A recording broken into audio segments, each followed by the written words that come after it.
Hi friends, welcome to my channel.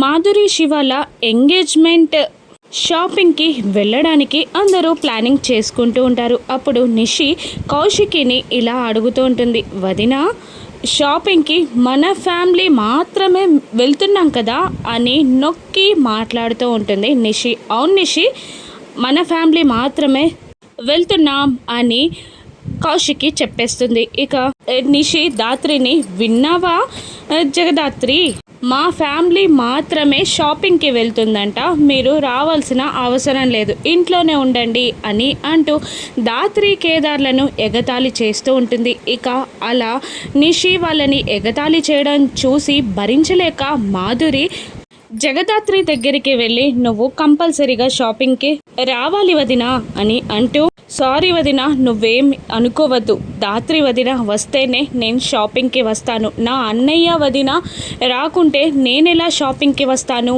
అని మాధురి నిషిని అవమానించేలా మాట్లాడేస్తుంది. ఇక దాంతో మాధురి పైన నిషికి పగ పెరిగిపోతుంది. షాపింగ్కి అందరూ రెడీ అవుతారు. నిషి కూడా రెడీ అవుతుంది.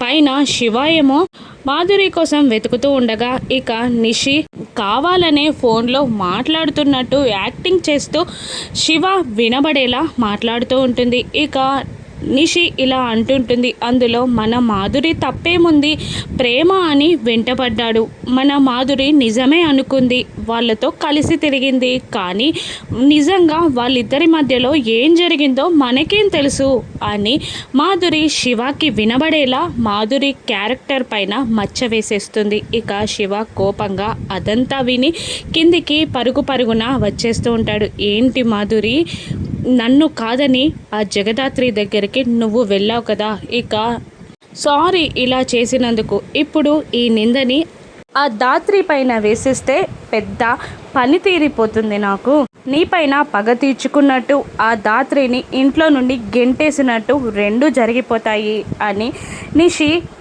తనలోనే తాను హ్యాపీగా ఫీల్ అవుతూ ఉంటుంది. ఇక నిజంగానే ఆ నింద వేసింది దాత్రి అని అందరూ నమ్ముతారా? నిషి ప్లాన్ని జగదాత్రి తిప్పికొట్టనుందా? రాను ఎపిసోడ్స్లో చూద్దాం. Thank you for watching.